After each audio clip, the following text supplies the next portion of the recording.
Hello everyone, I am Julian Morris with the Channel 5 News in Review for 2017. But this year we begin with special emphasis on Hurricane Maria, the hurricane which basically pummeled Dominica on September 18, packing winds of 160 miles per hour. That's why we're beginning this year's News in Review with special emphasis on Hurricane Maria.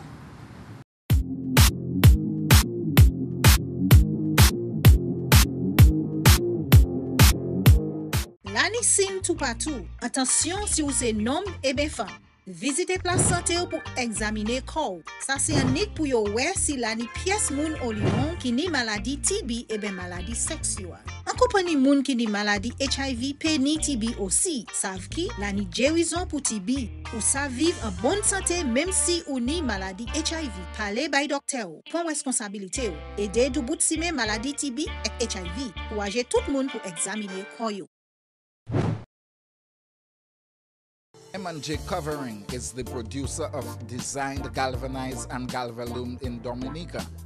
They design to your specifications, color and length, 4 styles of galvanized and galvalume pre-painted roofing sheets as requested, and supply all your galvalume accessories.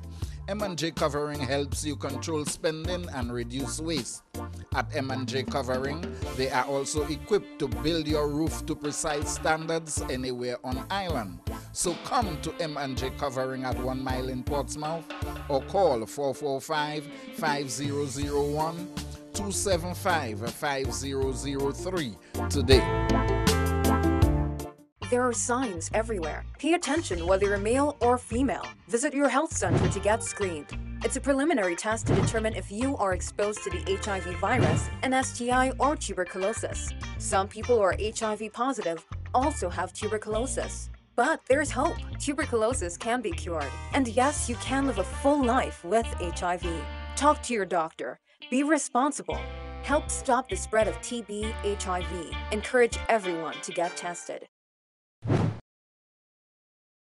For over 40 years, we have been your health partner. We have been a part of this country.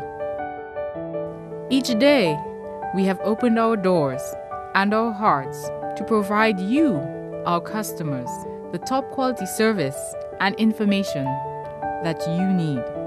We are proud of what we have been able to build with you, and we are committed to continuing that excellence. We are going to continue leading the way in healthcare. Thank you for being a part of us.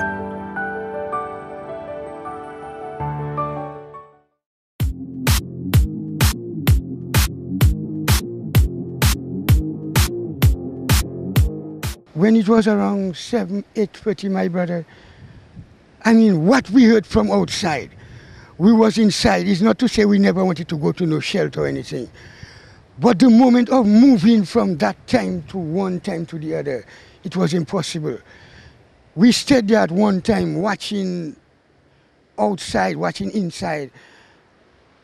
And at one moment, the amount of log of wood that came out and just closed the front door, there was no way of escape. We agreed we have to find our way inside the cuisine, and outside was like explosion.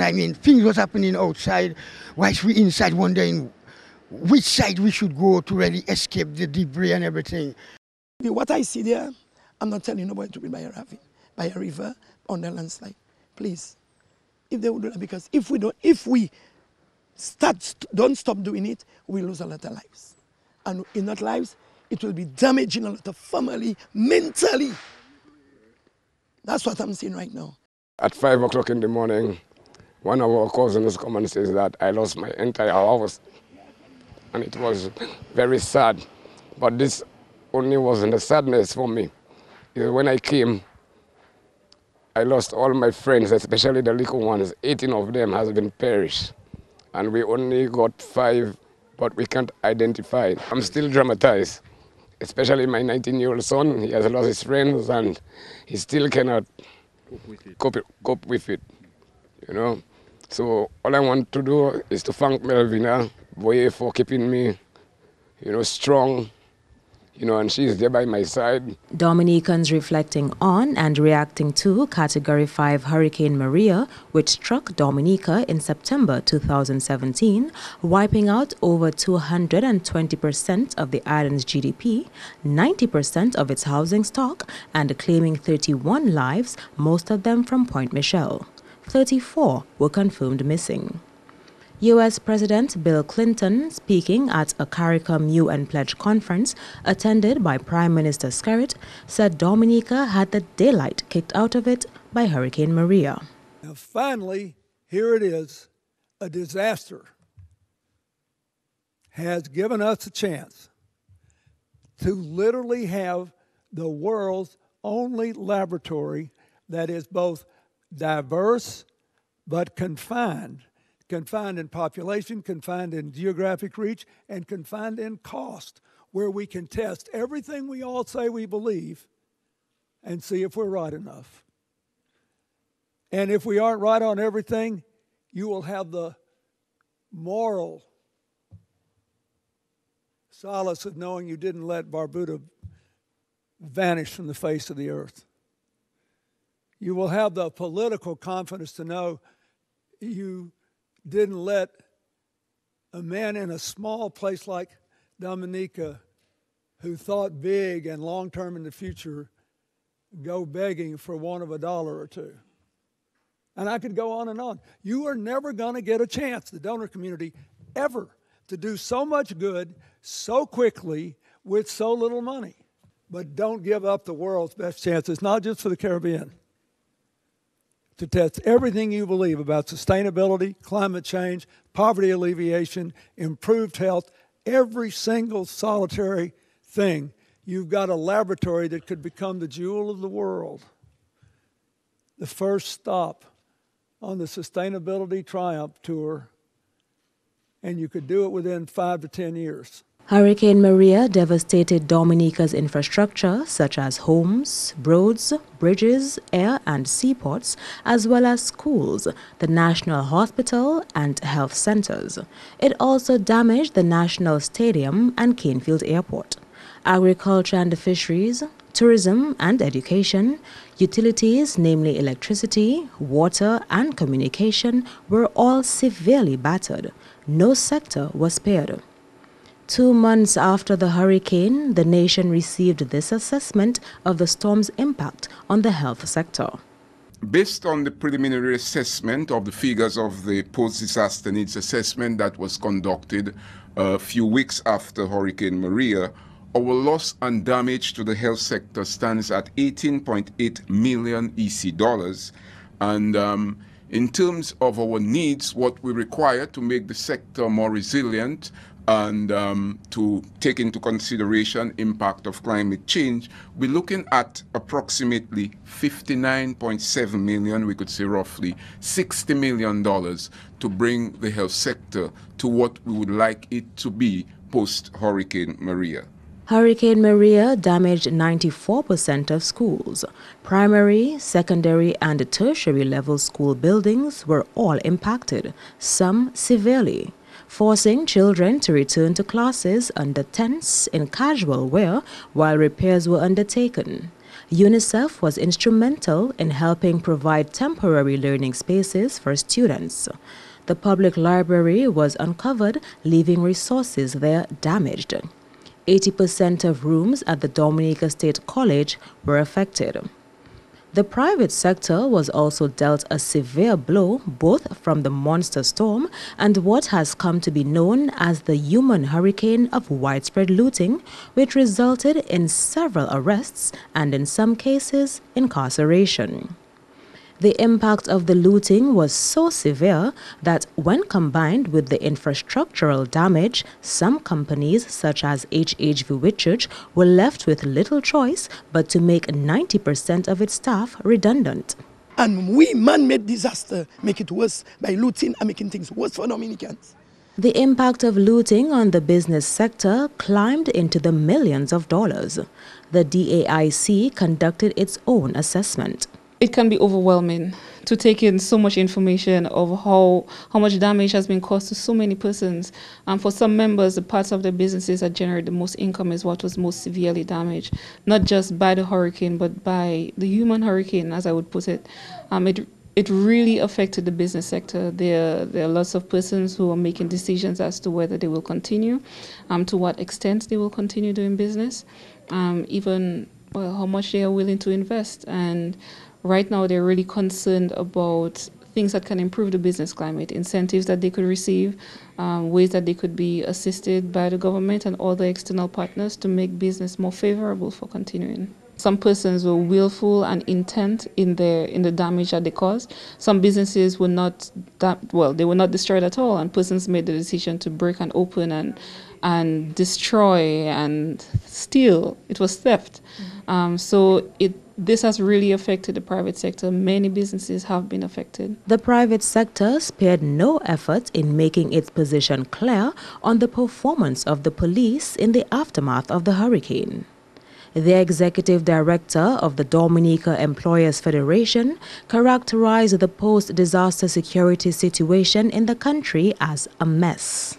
Private sector needs an inquiry into why the police did not secure the investment of the people of this country and basically stood by while civilians and others ripped the private sector. We need to know what happened. And I'm not blaming the individual police officers who may not have acted. I'm blaming the brass, the leadership of the police force, and probably to go even further, probably even to the extent of the head of government in this country. The DBF calls for the undertaking separately of a critical review of the failure of the security apparatus of the state, the breakdown in law and order, and the looting, burglary, and vandalism which took place immediately after the storm, with a view to restore business confidence and activity, to include 1. Commission a judicial inquiry into the breakdown in security and the looting and the criminal activities which ensued. Tourism is critical to Dominica's economic survival. That sector suffered damage to the tune of 54 million EC dollars. Losses were placed at 191 million. Hotel room stock suffered the brunt. We had about 909 rooms before. We have about 39% or 358 of those rooms that we're considering severely damaged. And as such, we do not feel that they will be back servicing clients before 12 months. And we also have about 34% or 308 of the rooms that we think will come back little by little. And our estimation is that about 10% of that room stock will come back on a monthly basis starting in December. So we currently have 243. We anticipate of the 308, say 30 come back on a monthly basis through September. That'll take us to about 540, 550 rooms, if all goes well. As previously mentioned, in terms of the cruise sector, initially, we thought the season was lost, but based on the pace of some of the site rehabilitation and some of the work that the ministry is doing and the other stakeholders are doing, we have identified January 1 as a key milestone, a date to which we are planning to be in a state of readiness, and we are communicating that to all the stakeholders. The cruise sector amounts to about 25 million in spend. And so of the losses, the 191 million that I mentioned, the cruise would be about 25 million of that.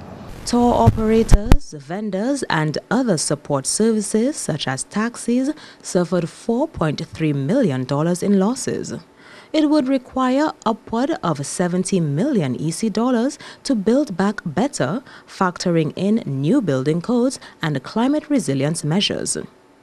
The reopening of the Roseau Market in December presented some challenges with washroom facilities on the first day, but the move was generally well received.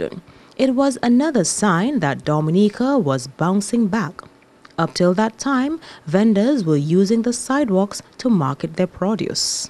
I am happy to be back at the market, number one, that's true.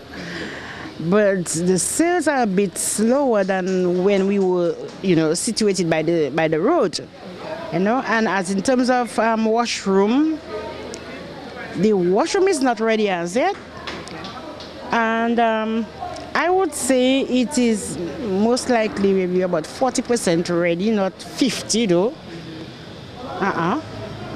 Because no water access, you understand? In order to do business, food handling business, you need water, you need your washroom, and that makes you ready. The Physical Planning Division held a national consultation in light of the tremendous impact which Hurricane Maria had on housing in the country. If we want to build resilient don't mean resilience in buildings alone. It's resilience in the mentality and on the built environment, which is roads and infrastructure and all what can be improved to make sure that we will have less damage or no damage on the next event. Therefore, if a legislation have to change to make sure that we can build better or better prepared for the next event, that should be done. Melvina Boye is one of those in the Point Michel area who lost 2 properties to the flooding and landslides. Around 9 o'clock in the night, I heard a noise. Boom! And the whole ravine came in my house. I jumped on my fridge, I burst the iron. Me and my husband and some other people that was rescuing by me, and we jumped by the neighborhood. When I jumped there, I saw some Haitians running in and telling me ravine came by them. While we were trying to escape, Calvin Ash fried over our head. So I dashed, lie down, and I put the child under my stomach to protect him. So after that, I put him in the neighbor on the other side, and I went downstairs. So while we were downstairs, the ravine go back and burst by the lady, and the water was reaching me right there. So we jumped on the table, around 4 of us, to save it. So we never slept that night, next day. When I get up, I tell the people I was with first, we are alive. Dominica is finished. So I look at it, I say, but where is everybody? Then I start to shout, I see holes all about. So I looking for the same lady house, and looking at everybody, then I burst into tears. And then when I look out, I see a dead body right above, lower down my house. And I see it's my nephew-in-law down there. And then we start to shout people, and then we had some plywood, and then we heard other people died, and we make 4 coffins. But when I went up at my home in the Green Valley area, the only thing I said is, Job, God giveth, God taketh. And I said, Lord, how great you are. One of the lessons learnt from Maria is that of building homes in areas that are less prone to disasters. A lot of people know, especially people who live in the ghettos, we find that living by the river or by ravines, it was better for us.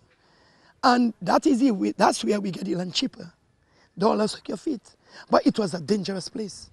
But since Hurricane David to now is a long time. So people squat and people build. But nobody never really come to us and tell us, don't do that. It's not so, not so. And a lot of us did buy land at $1 square feet because it was better. But from Erica, I suspect Dominica is not right. Our landscape has gone. Because right now, every 2 years, we're going to get a bad hit. And it's going to be worse than it's going to be happening again. So I'm asking the people, try not to build houses near ravines, not to build houses on the landslides, not to build houses places where water can take over. Prime Minister Skerrit announced his intention to build 1,000 climate-resilient homes with an initial 10 in Union Estate, to relocate Point Michel residents living in vulnerable low-lying coastal areas, and another 10 in the Kainago territory. At a press briefing just days before Christmas, the Prime Minister defended his decision to contract a Barbadian firm to build these houses. He noted that the company in question had the expertise and reputation for delivering with projects on time. The company contracted to coordinate this work is a Caribbean company with a proven track record. There is no company in Dominica or the Eastern Caribbean with comparable capacity or experience in doing what we need done in the time frame that we need it done. 1,000 homes is but a small component of the housing rebuild effort that will need to be embarked upon in Dominica if we are to realize our goal of becoming the first climate resilient nation in the world. Therefore, private sector interests in Dominica, rather than criticizing the startup of this venture, should be actively pooling resources and acquiring the necessary technology and skill set to provide housing solutions of the strength and durability and within the time frame that is required. Almost immediately following Hurricane Maria, Prime Minister Skerrit announced plans to establish the Climate Resilient Executing Agency of Dominica called CREED.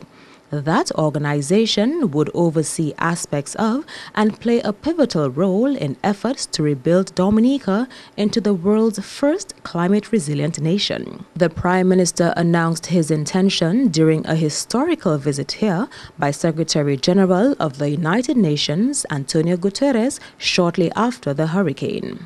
I was deeply impressed by two things. First, by the dramatic level of devastation, of systematic devastation of your country. I have never seen anywhere else in the world a forest completely decimated without one single leaf in any tree. Even if I come from Barbuda, and in Barbuda I could see also most of the houses destroyed. Barbuda is a small island linked to Antigua. In Antigua can support Barbuda, but in your country is the whole country that has been decimated, and it's in every community I see most of the buildings destroyed or heavily damaged. On the other hand, I was impressed by the effective response that your government and your people, with the resilience of your communities, was able to put together. The Secretary General's visit followed Mr. Skerrit's address to the United Nations General Assembly on the impact of climate change on small states like Dominica and the responsibility that the more industrialized nations had to help in the fight which they in large measure contribute to. The United Nations Secretary General was not the only international figure to visit Dominica after Maria. Baroness Scotland and Prince Charles also visited the country. After Category 5 Maria decimated Dominica on 18th September, a UN Post-Disaster Needs Assessment, PDNA, kicked off, led by a senior UNDP and World Bank team. Preliminary assessments found that over 90% of roofs were damaged or destroyed, and 57,000 people, around 80% of the total population, were directly affected. The PDNA puts total damages and losses from Hurricane Maria at 226% of our 2016 GDP, or $1.31 billion. The effect of this damage and loss is greater than this number suggests, because Maria spared no part of the island from total destruction. There are no areas of stability or refuge from which we can support and supply other parts. The entire power grid was down and remains 97% so. Water and sanitation pipes were broken. We lost nearly 100% of crops. Maria damaged 90% of our homes. She severely compromised the road and bridge network. Despite the solidarity many have shown, the spread of the damage does not permit early bounce back. Tourism, for instance, is the most significant industry after agriculture, but our hotels have lost 50% of their rooms. Education and nature tourism have been struck hard. Ross University remains closed. Maria defoliated almost all trees and uprooted a quarter. The PDNA puts the cost of recovery and rebuilding at US $1.37 billion, or 235% of our 2016 GDP. That address came 2 years after the ravages of Tropical Storm Erica, which led to the evacuation of Petite-Savanne and the designation of a number of communities as special disaster areas. He told the Assembly Dominica and its neighbors did not start the war against nature. Instead, the war had come to us. Mr. President, I come to you straight from the front line of the war on climate change. Mr. President, my fellow leaders, there is no more time for conversation. There is little time left for action. While the big countries talk, the small island nations suffer. We need action, and we need it now, Mr. President. We dug graves today in Dominica. We buried loved ones yesterday, and I am sure that as I return home tomorrow, we shall discover additional fatalities as a consequence of this encounter. Our homes are flattened, our buildings roofless, our water pipes smashed, and road infrastructure destroyed. Our hospital is without power, and schools have disappeared beneath the rubble. Our crops are uprooted. Where there was green, there is now only dust and dirt. The desolation is beyond imagination. Mr. President, fellow leaders, the stars have fallen. Eden is broken. Mr. Skerritt described the situation in Dominica as an international humanitarian emergency. Speaking at a post-Maria CARICOM UN pledging conference, Prime Minister Skerritt sounded a note of concern over the challenges which small states face in accessing needed funds in a timely manner. We cannot do aid delivery in the way we have done it. We have been working on projects not yet delivered that were envisaged after Tropical Storm Ophelia in 2011. There is enough blame for that to go around everyone. But it is telling that this problem is not unique to us or to that time. And so there is something wrong with the system. This time around, faced with a 226% damage and loss, we cannot afford a repetition of normal. The PDNA has underscored that after years of social policies that led to a halving of poverty rates, any delay response to the challenges caused by Maria could lead to a reversal of our success. Hurricane Maria touched every aspect of Dominican life, but agriculture was among the hardest hit areas. As we are all fully aware, the agricultural sector took a heavy pounding from Maria. We saw the complete loss of 100% loss of our vegetables, 100% loss of all our crops, some 99% loss of our tree crops. The fishery sector took a beating as well. The livestock subsector took a beating.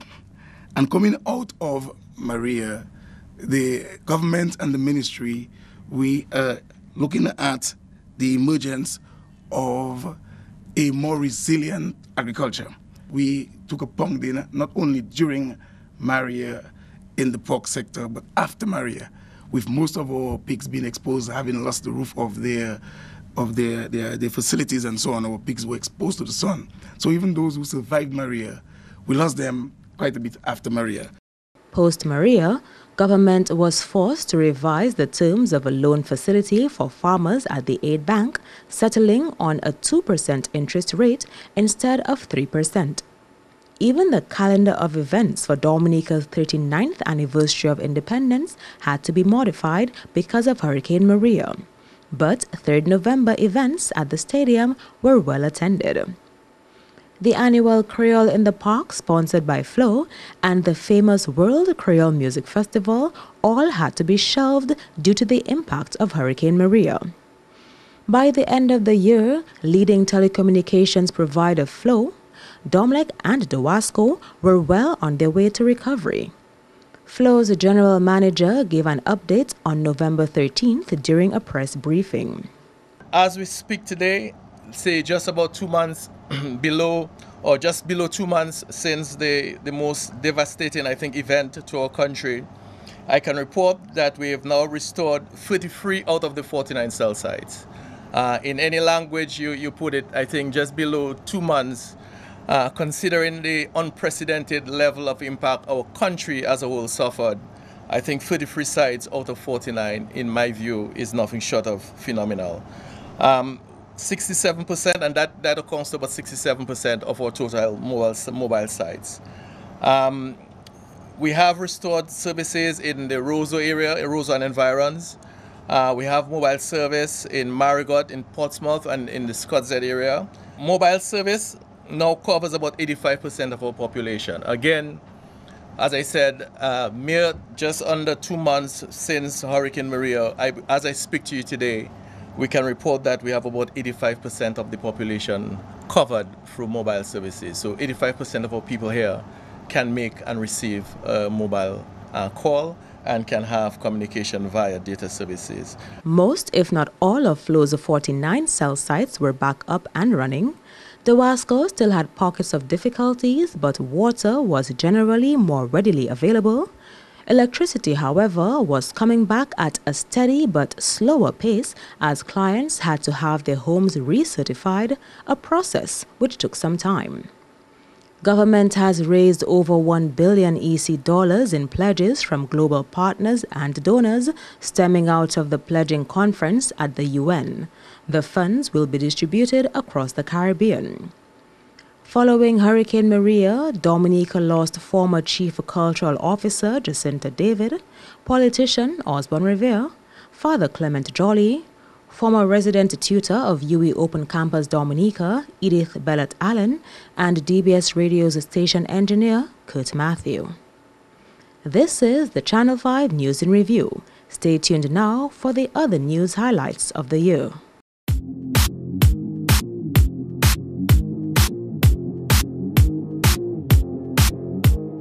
For over 40 years, we have been your health partner. We have been a part of this country. Each day, we have opened our doors and our hearts to provide you, our customers, the top quality service and information that you need. We are proud of what we have been able to build with you, and we are committed to continuing that excellence. We are going to continue leading the way in healthcare. Thank you for being a part of us.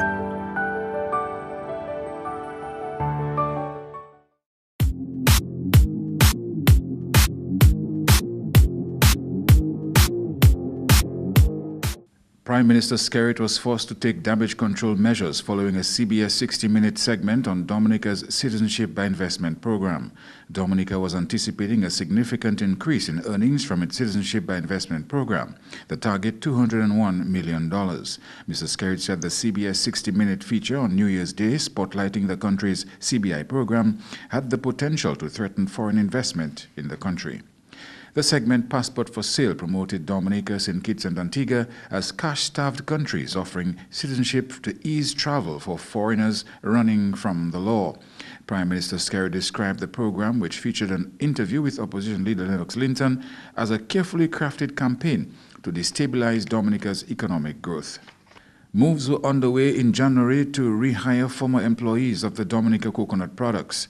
The news came as plans were being unveiled to resume operations at the Belfast factory. Colgate-Palmolive had previously shut down operations of DCP, making 94 employees redundant. Head of WAU, Curtis Augusta, said it would be a logical decision for the new owner to rehire former employees. Owners of hotels and restaurants seeking to benefit from a $15 million loan facility at the Aid Bank were advised to ensure they had a strong game plan.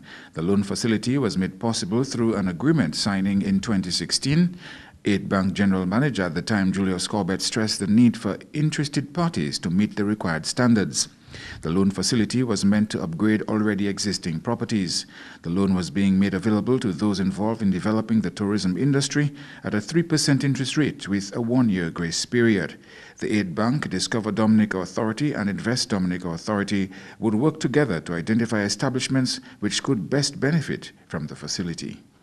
Work on Phase 1 of the new National Hospital was progressing right on schedule in the first week of January. The units for the blood bank, blood tests and infection building were already relocated to structures nearer to the acute psychiatric unit to facilitate Phase 1 of construction. The Chinese-funded $40 million project was projected to be built in 7 phases and completed in 2.5 years. When completed, it would contain a new intensive care unit, pathology department, operating theater department with 4 operating rooms. The project would also include new and modern accident and emergency department. New accommodation would also be provided for the administration department. Equipment for MRI and high-intensity focus ultrasound for treatment of tumors and other illnesses would be donated by the Chinese government. 34-year-old Stevie Manuel of the Kalinago territory was charged in conviction with the murder of 31-year-old Valda Laville of Marigot, who lived in Loubier. For the first time ever, 8-time Calypso King Denison Dice Joseph performed at the Stardom Calypso tent. Dice was invited to attend Stardom tent as part of its Royalty Night edition in his capacity as the reigning Calypso King. As a member of the Showdown Mass Camp Calypso tent, Dice had never before performed on a Stardom stage. One Trinidadian national was among the 13 making it to the quarter-final round of the Calypso competition. The swinging star singer by the stage name Stefan made his debut on the Calypso stage with his song titled Dominica Love. Former junior Calypso Monarch competitor Fael de Hilalander, competing on the big stage for the first time, also made it to the quarter-finals round with his rendition I Believe. 62 competitors participated in the eliminations. Business mogul Wadi Astafan was laid to rest at the age of 93 in the first week of January. He died in December 2016. He arrived here with his family from Suriname in 1933, turning down a career in medicine to join the family business in 1941. Wadi Astafan was also very instrumental in sports development. The Eastern Caribbean Supreme Court dismissed an appeal by Calypsonian and police officer Abel Checo John Baptist. That meant the police officer now had to pay Dr. Philbert Aaron $130,000. Dr. Aaron filed a defamation suit against Checo in January 2013 for a song penned and sung by the Calypsonian in 2011 called Bug Her. Checo was fined $130,000 by High Court Judge Errol Thomas after he failed to file a defense. The court awarded Dr. Aaron $75,000 for general damages, $50,000 for aggravated damages, and $5,000 for exemplary damages. Condemnation of the United Workers' Party was swift when vandalism and looting followed a meeting by the party on Kennedy Avenue. The public meeting, which was supposed to have been held between 11 a.m. and 3 p.m., went beyond that.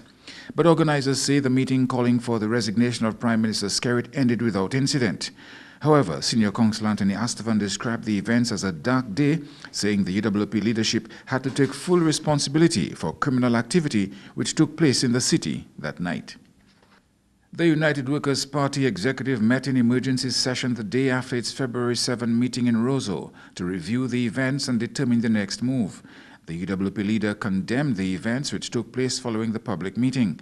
Linton appealed to the leadership of political parties, civil society and law enforcement to meet in emergency session to agree on a national plan for the restoration and maintenance of peace and order. Because what happened last night was truly unfortunate. But the United Workers' Party at this time remains concerned. We have some ideas about what happened because we were on the ground yesterday. Like I said, I was there last night. And I will just say that this attempt to put the two events together and to say it was because of the meeting that what happened last night happened, we cannot simplify it in those terms, because our meeting ended hours before this happened. And a lot of things happened between the time the meeting ended and the violence erupted that the police must speak to, and must speak to with clarity. The United Workers' Party condemns the acts of violence and vandalism that erupted in the streets of Roseau during the evening of February 7th, 2017, causing widespread loss and damage to business enterprises and triggering fears for safety and security in a season of heightened tensions in our practice of civility. As the events unfolded, the leadership of the United Workers' Party was being blamed on the grounds that the disorder resulted from the public meeting in Upper Kennedy Avenue earlier in the day, calling for the resignation of Prime Minister Roosevelt Skerrit. Both events are unrelated, and we condemn these baseless criticisms as forcefully as we condemn the lawlessness visited on the capital city on Tuesday night. Owners of businesses in Roseau vandalized after the UWP's political meeting also condemned the acts of violence. A fire set at the back of the immense building caused significant damage to a storeroom used by the Muslim store. First Caribbean International, Valentine's and Pee-wee Ice Cream were also vandalized. Dominica Freedom Party executive member Surgeon Sam Christian was charged with incitement to commit arson. The charge was in relation to comments made at a UWP protest in November 2015. Attorney Gildon Richards said he was prepared to suffer the same fate. Richards believed the charges were baseless and politically motivated. Christian was bailed in the sum of $20,000. Executive member of the Dominica Freedom Party Johnson Boston was briefly detained by police for questioning in connection with the UWP-DFP public meeting. Boston, who was not charged, characterized the previous arrests as politically motivated and designed to suppress democracy and free expression. UWP Senator Dr. Thompson Fontaine was also picked up by police for questioning on suspicion of incitement relating to the February 7 UWP meeting outside the financial center. Dr. Fontaine was picked up by police right after he wrapped up a shift on Q95 FM. Fontaine was released the same day. The Dominica Christian Council joined in condemning acts of violence which followed the UWP meeting. The statement was issued by Reverend Janet Roberts of the Anglican Church, His Lordship Bishop Gabriel Malzer of the Catholic Church, and Reverend Dr. Novell Josiah of the Methodist Church. Janae Jackson made it 2 in a row when she beat 7 ladies to retain her title of Calypso Monarch. Janae's tribute song was Pray For Me by Leandra. Second place went to Nachel Walsh, who sang Skeletons by Buple as her tribute piece. Third place went to Della Gachette with Shirley Lady S. Charles copying 4th position. 10-year-old Joel George of St. Martin's Primary School added another royal title to her collection. The 2016 Team Matador won the 2017 Carnival Princess Crown, having copped the Miss Intelligent, Best in Costume, Miss Photogenic, and People's Choice Awards. First runner-up went to Janelle Phillip of Grandfort Primary School, who also won the 2016 Mademoiselle Francophonie. She also secured Best Talent and Best in Party Dress. Foreign Affairs Minister Francine Barron strongly condemned vandalism at the chambers of Attorney-at-Law Duncan Stowe, stemming out of a riot on February 7. She told the Dominica Business Forum that Stowe, an agent under the Citizenship by Investment program, had worked hard at being successful in the program and should not be grudged. Foreign Affairs Minister Francine Barron demanded that the opposition leader and 2 Q95 talk show hosts apologize and pay $10,000 for defaming her. The minister said the men had continuously accused her of using funds donated to the Dominica National Development and Disaster Fund for her personal use. Barron said neither Lennox Linton, Angelo Allen, or Matthias Peltier contacted her or the charity to inquire about the donation, but they persisted with the allegations. The Dominica National Development and Disaster Fund later confirmed in a press release that it in fact received a $10,000 donation in 2014 from KB Foundation for the purchase of disaster emergency items for Dominica.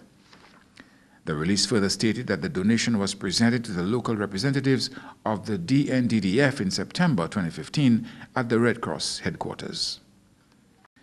Prime Minister Roosevelt Skerrit filed a lawsuit against opposition leader Lennox Linton and Q95FM for defamation. Senior Counsel Anthony Astafan said the action by the Prime Minister was in response to allegations made against him in connection with the Citizenship by Investment program. The Prime Minister has repeatedly maintained that the allegations made against him by Lennox Linton and others that he was selling diplomatic passports or siphoning off money from the CBI program have been and are completely and absolutely false. He has given numerous public statements on it. Now Mr. Linton is going to get his chance to Dominica to tell everybody in the country what is the evidence that he has now to justify the allegations that he has made against him. Bear in mind, Mr. Richards, that he has had several occasions to present the evidence and has failed to provide the evidence, whether it's to Huffington Post, whether it's to the Parliament, whether it's to the Public Accounts Committee, whether it's on Q95. We're asking significant damages because Mr. Linton's arrogance, defiance, and ignorance in propagating these allegations on the Prime Minister have caused damage to the country simply because Thompson Fountain and Gabriel Christian and others are hell-bent on circulating them in the regional and international blogosphere and are giving misinformation and allegations to individuals with various blogs to smear the country and to smear the Prime Minister.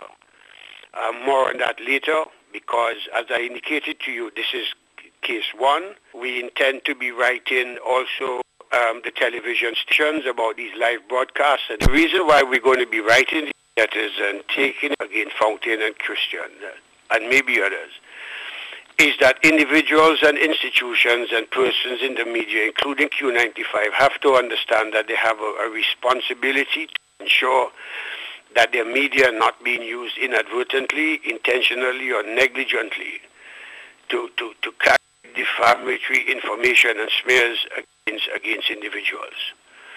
As I said to you last week and as I say to you again today, enough is enough.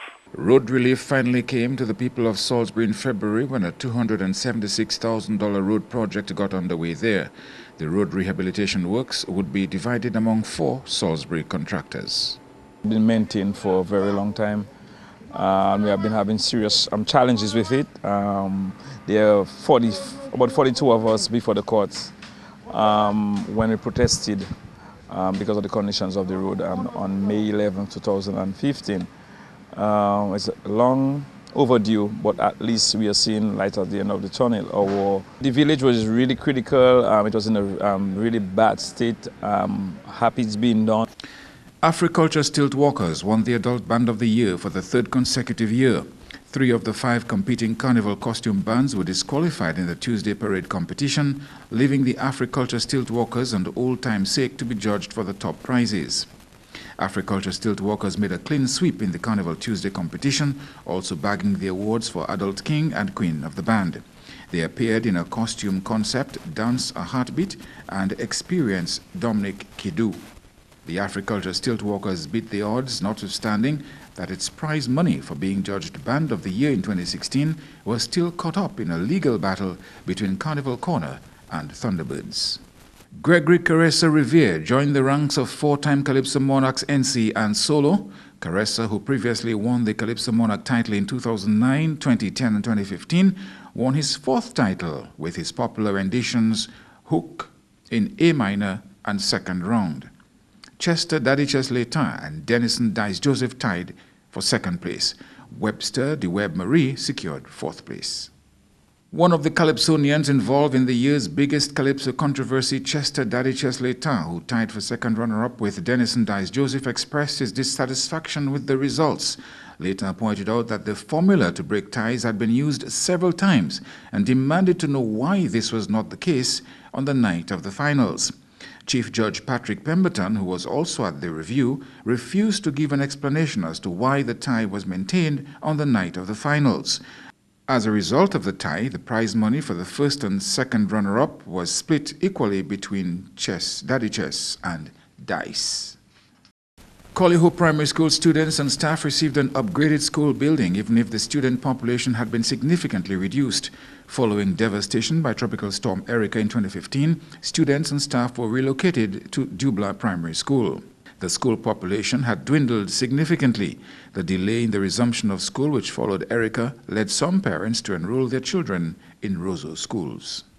Liat's management agreed that destinations of its shareholder governments would suffer little or no impact as the airline cut unprofitable routes. As of the 1st of March, Liat struck off flights to St. Croix from its schedule, and as of the 2nd of March, the airline suspended a Guadeloupe to Dominica flight. That flight would instead be direct from Antigua to Dominica. Officials, however, still maintained that there had not been any dramatic change in Liat's Dominica route schedule. Shareholder governments appealed to the governments of St. Lucia, St. Kitts and Nevis and Grenada to invest in the cash-strapped airline after it lost $14 million in 2016. Over $460,000 was donated to institutions caring for the elderly and less fortunate for structural upgrades of these facilities. The handing over of funds followed a meeting between managers of institutions and the Ministry of Social Services in December of 2016. The funds for the development projects was made available under the country's CBI program. Maho Home for the Aged, House of Hope, the Dominica Infirmary, Operation Youthquake, the Community Hostels Incorporated, Workshop for the Blind, and PASSIS all benefited from the funds. The St. Joseph community bid farewell to former Freedom Party parliamentarian and sports legend Wilmot Tilson Shillingford. The 69-year-old received an official funeral where his impact on sports, particularly cricket, was highlighted. The former member of parliament passed away on February 26 in Orlando, Florida. He served as a parliamentarian from May 1986 to April 1990 when he won the seat for the Dominica Freedom Party following a by-election in the St. Joseph constituency. The Social Security formally launched the National Health Insurance Pilot Program in April. The program was initially meant to cover young mothers and children 3 years and under, with plans to further expand it to cover other categories. The idea was to help the most vulnerable in our society get the medical care they needed. The $5 million for this pilot program was made available through the country's Citizenship by Investment program.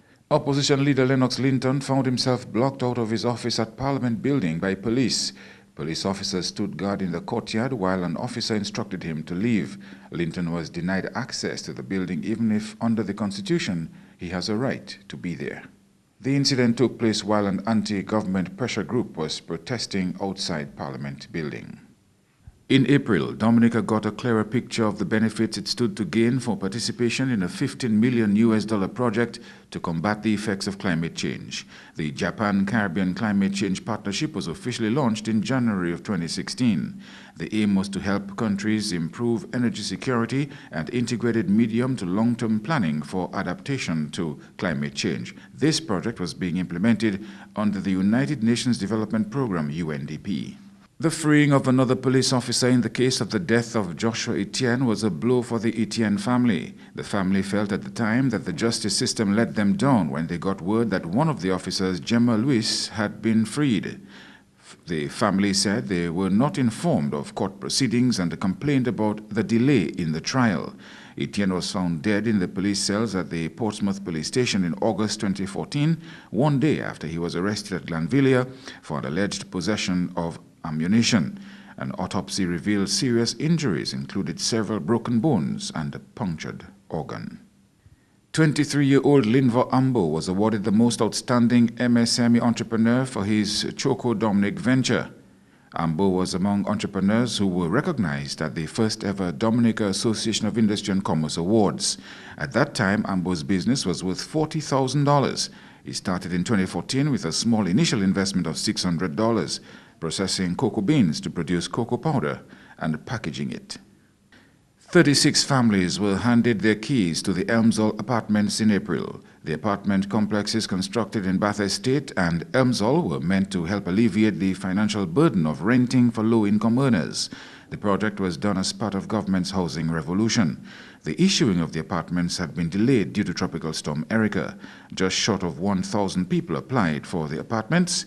The apartment complex was financed through a soft loan from the Chinese government. And Cabinet approved just over $500,000 to ensure that a suitable identification card system was put in place in time for any future general election. Cabinet approved the Electoral Commission's request for $1 million EC to fund a new national identification system.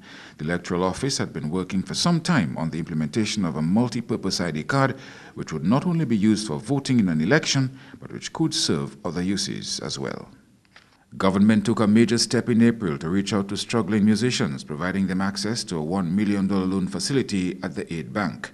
Loans ranging from $5,000 to $100,000 could be accessed at 2% interest with up to 6 months grace period. The Minister for Commerce, Rosalind Paul, thought the loan facility might also be extended to Calypso tents. Prime Minister Skerrit became the first leader from the English-speaking Caribbean to be invited to speak at the St. Petersburg International Economic Forum in Russia. While there, Prime Minister Skerrit was part of a panel which discussed the platform for the Eurasian Economic Union, Latin America and the Caribbean. Cooperation gains momentum. The opposition leader was among critics at the time who claimed that the Prime Minister did not represent CARICOM in Russia.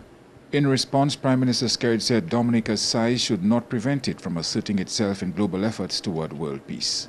The Minister for the Environment, Dr. Kenneth Daru, was disappointed in a decision by the U.S. President Donald Trump to withdraw from the Paris Climate Accord. Daru said the economic impact of the United States withdrawing from the global Paris Climate Accord remained to be seen. The 2015 agreement formed the basis for countries committing to limit their greenhouse gas emissions. Over 100 countries ratified the agreement, which entered into force in November 2016. But in June, President Trump said the agreement imposed unfair standards on the United States. And the health minister urged Dominicans to join the fight to reduce or curb the spread of red-eye. The Ministry of Health informed the nation at the end of May that there had been an outbreak of red-eye in Marigot, Portsmouth and Roseau Health districts. However, a week later, acting national epidemiologist Dr. Shalodin Ahmed confirmed reported cases in Castle Bruce, St. Joseph and Granby health districts. A difference of perspective was one of the legal distractions of the year when Director of the Public Prosecutions Evelina Baptiste referred to remarks by Justice Victoria Charles Clark regarding operations at the DPP's office as erroneous and unfortunate. Justice Clark expressed frustration that the DPP's office appeared to be tardy in its work and the prosecution of matters. DPP Baptiste fired back, refuting the judge's claim, saying the judge had been acting as both judge and director of public prosecutions, usurping her authority by setting matters for trial. A master of the High Court dismissed a civil lawsuit by Corinthia John Hope against the Dominica Football Association in relation to the death of her son. John Hope sued the DFA 3 years after the 2013 accident at Pont Cassé, which claimed the life of her son, footballer Noran John Hope, and coach Kurt Hector. The pair were on their way to meet their teammates en route to St. Vincent to compete in the Windward Islands football tournament. A legal battle between Carnival Corner and Thunderbird's costume groups versus the Discover Dominic Authority was finally settled. That meant that the Discover Dominic Authority could legally award the Africulture Stilt Walkers their prize for being judged the 2016 Band of the Year. After Carnival Corner and Thunderbirds legally challenged the matter, a High Court judge issued a court injunction preventing the awarding of the prize for winner of the 2016 Adult Carnival Band of the Year. The claimant's argument was that Africulture Stilt Walkers Group did not have 50 or more adults on parade, neither did they make a full round on the parade route within the time stipulated to qualify for the award. Head of an NGO protecting the vulnerable condemned attacks on vagrants. Carla Henry of Protecting the Vulnerable lamented the lack of respect for human rights after the body of 32-year-old Anderson Carbon of Whitaker was discovered on the Roseau Bayfront. That incident brought to 4 the number of vagrants killed by that time in 2017. Patrickson Moses, better known as Gravity, a vagrant who roamed the city streets, was subsequently charged with Anderson Carbon's death. And there were renewed calls for serious investigations into incidents of elder abuse in June. The challenge to the relevant authorities came from the Dominica Council on Aging as the country joined the rest of the world in observing World Elder Abuse Awareness Day. While there were no statistics on elder abuse cases, the Council on Aging demanded steps be taken to curb instances of elder abuse. The focus on Elder Abuse Awareness Day for 2017 was financial abuse. Prime Minister and Minister for Finance, Roosevelt Skerrit, said Dominica's economy recorded 2.8% economic growth for the 2016-2017 financial year. That was revealed by the Prime Minister and Minister for Finance in his budget statement titled Realizing a Modern, Prosperous Dominica. The Eastern Caribbean Central Bank was projecting 3.1% economic growth for 2017-2018 financial year. Government was prepared to spend more than $854 million, $173 million more than the 2016-2017 financial year. Capital expenditure amounted to over $349 million, while the current expenditure amounted to over $504 million.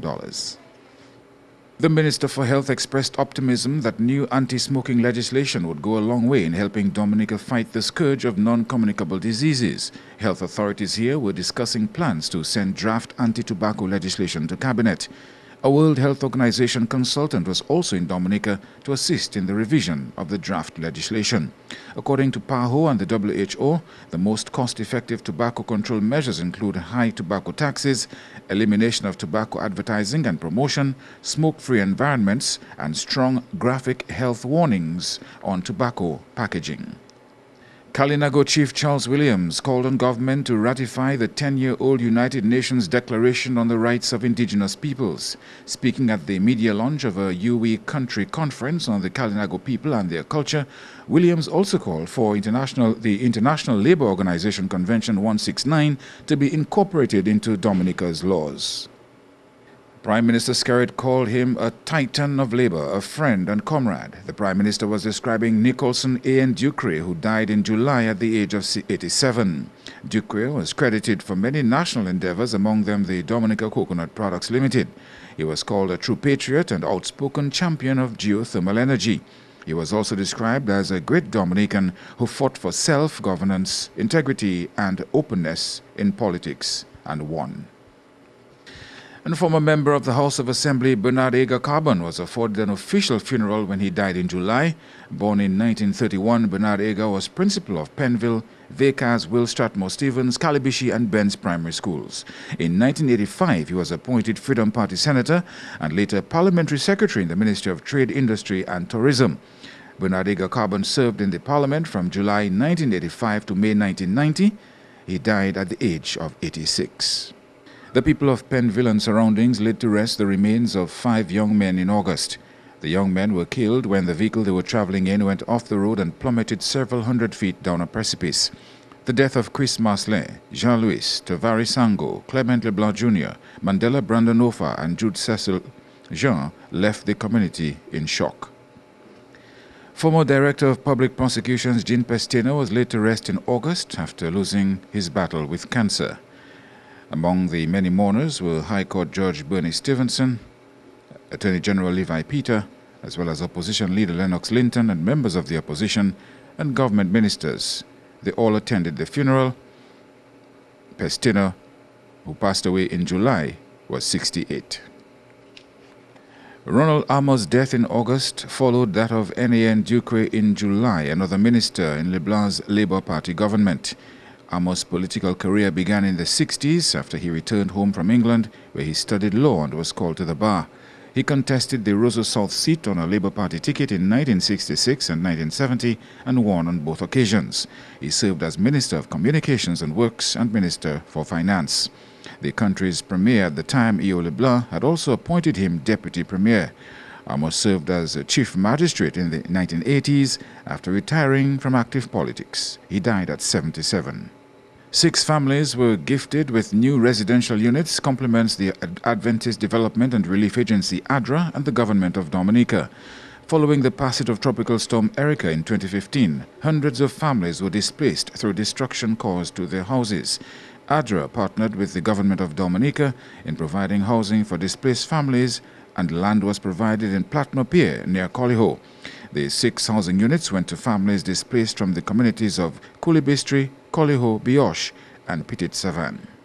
Golden Drum Awards were presented to Teresa Mondesi for the promotion of traditional dance, Dennis Joseph for the promotion of music and the Creole language, Derek Peters for the promotion of contemporary music, Maurice Gist for the promotion and preservation of traditional dance, and the First Serenade Band for the promotion of contemporary music. Carlton Merrifield, better known as Abio, for the promotion of traditional drumming. Special recognition awards also went to the Convent High School, Cornelius Royer, Lorraine Del Sol, George Mighty Ekajervier, and the Africulture Stilt Walkers.